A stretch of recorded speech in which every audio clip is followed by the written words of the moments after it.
Well, it's not a good place for us, but maybe it's a good place for the universe. Maybe Do you it's invest a good in place Bitcoin? For life. Do you invest in Bitcoin? I've got some Bitcoin. Okay. So but that's not what I'm thinking about. What's up, free thinkers, disruptors of the status quo? Today, we're not just going to break through the financial matrix, we're shattering it with a voice that's synonymous with free thought and unfiltered dialogue. Let's enter the realm of the monetary revolution with none other than the podcast legend, the maestro himself, Joe Rogan. That's right, folks. When a heavyweight like Rogan has stepped into the Bitcoin arena, you know it's more than just a fleeting fancy. Hey, we got a lot to cover. Let's get it. The real fascinating crypto is Bitcoin. To me, I mean, that's the one that I think has the most likely possibility of becoming a universal viable currency. And it's, it's limited in the amount that there can be. It's, people mine it with their own computer. It's like, that to me is very fascinating. And I love the fact that it's been implemented. And that at least I've had Andreas Antonopoulos on the podcast, and when he talks about it, he's living it. He's spending all of his money. Everything he gets paid is in Bitcoin. He pays his rent in Bitcoin. Everything he does is in Bitcoin.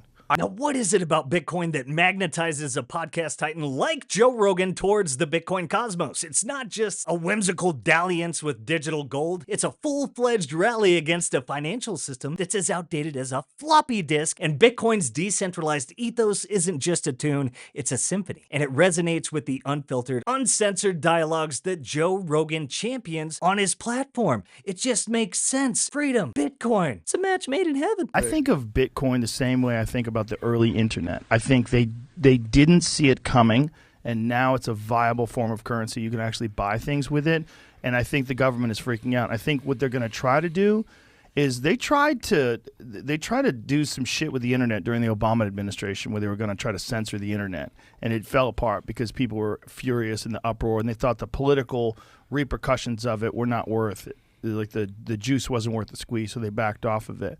But I feel that there's going to come a time where some government, whether it's the United States or another government, might try it first. They're going to try to implement, I know they already do it in China, but they're going to try to implement a digital currency, a centralized digital currency that they can control. Yeah. What's scary about that is they could say, Khalil, we've looked at, your behavior online, and you have some marks against you, and so you're not going to be able to buy this, or you can only buy staples. You can't, you can buy food and shelter, but we're not going to allow you to travel, because that could be a real thing where they could literally limit what you spend your money on. 1,000%, Joe. Pretty awesome to be able to imagine, in a way, a world where borders are just like quaint relics of the past. Bitcoin is an open internet of money, a universal frequency where value flows as freely as ideas on the Joe Rogan Experience after a DMT trip. And it's a paradigm where your money talks the universal language of autonomy. I'm excited about Bitcoin too,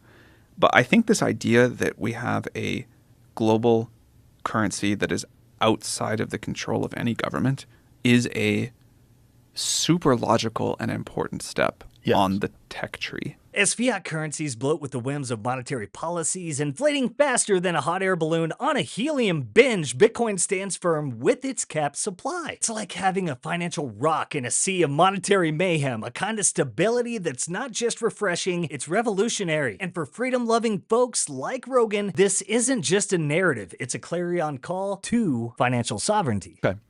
So why are these guys doing what they're doing? You have all the money in the world.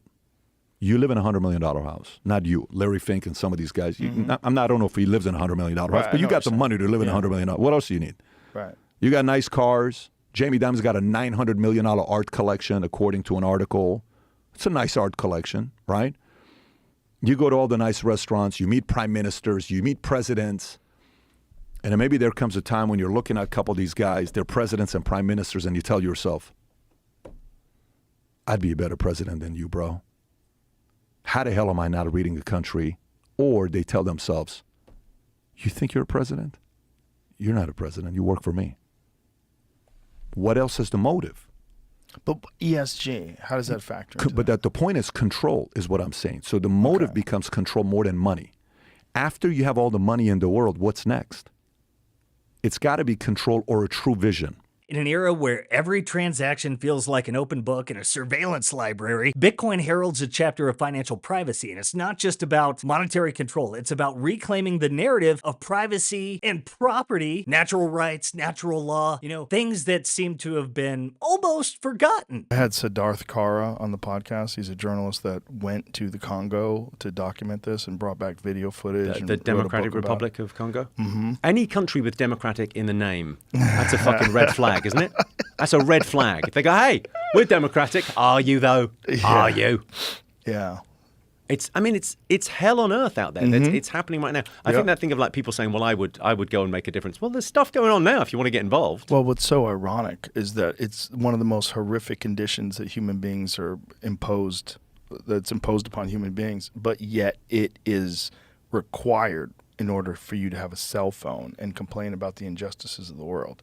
Every single person that has one of these things, you have in it minerals that were carved out of the ground by people living in the most insane conditions. Child labor, slavery. I mean, slavery, and not just that, like people with babies on their back that are breathing in this cobalt dust, horrific health consequences, everything, all the above.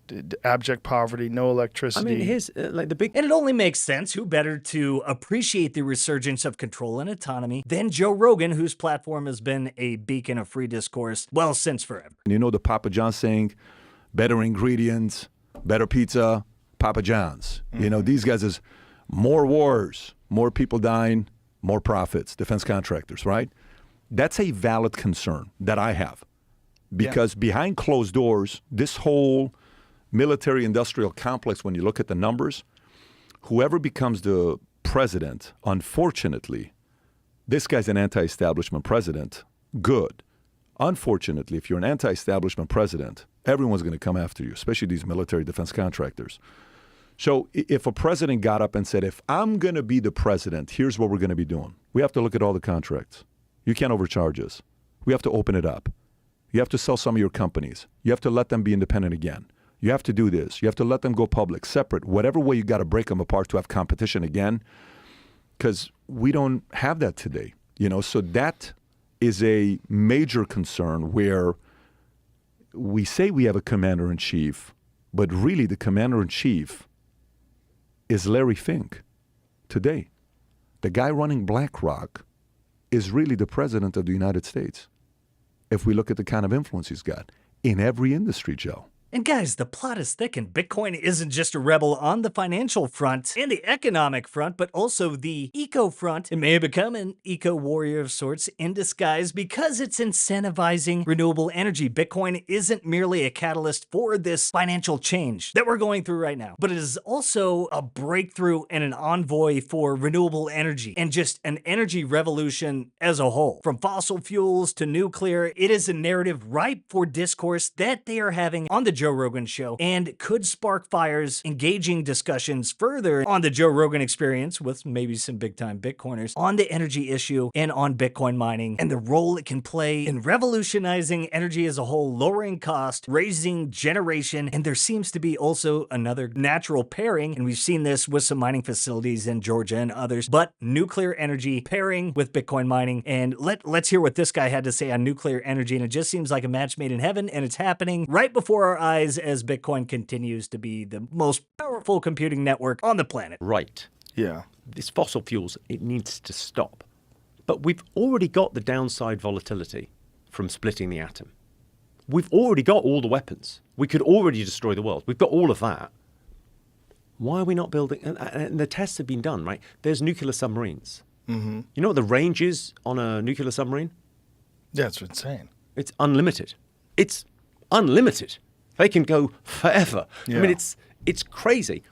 Why isn't every town powered by one of those? Yes. I think it's pretty obvious that the financial landscape is often clouded with obscurity, and Bitcoin shines a light of transparency that's as illuminating as Rogan's inquisitive interrogations. Maybe after a little mushroom tea, to each their own. But it's about seeing where your value goes, about dissecting the financial fog and demanding clear-sightedness that's been long overdue. While Fidelity and BlackRock are definitely bullish developments, Don't rely on BlackRock or Fidelity to custody your own generational wealth. Self-custody is the revolution. And Simply Bitcoin Originals are powered by the Bitcoin Way. They are your IT team in the Bitcoin world. They can help you with your journey. If you need help with wallets and nodes, inheritance planning, no KYC purchases, how to buy Bitcoin, accepting Bitcoin payments, collaborative custody, multi-sig, and more, they got you covered. Schedule a free 30-minute call today using that link below. So guys, as Joe Rogan has stepped onto the Bitcoin bandwagon, it's not just a celebrity endorsement, it's a harbinger of a shifting paradigm. Bitcoin is not merely a digital asset, it's a banner of financial freedom. And with voices like Rogan's amplifying the revolutionary narrative, the echo of change isn't just resonating through the chambers of the crypto curious, it's reverberating across the globe and beckoning a new dawn of financial liberation. Guys, be sure to like, subscribe, share the Sound Money Gospel. We'll be coming at you with more content, so make sure you got those notifications set. Follow Simply Bitcoin on Twitter. We're dropping all the latest news, so we'll keep you up to date with the peaceful revolution. Hope you're having a great weekend. We got more coming your way tomorrow, so stay tuned, stay free, stay sovereign, stay stacking those sats, and I'll catch you all tomorrow.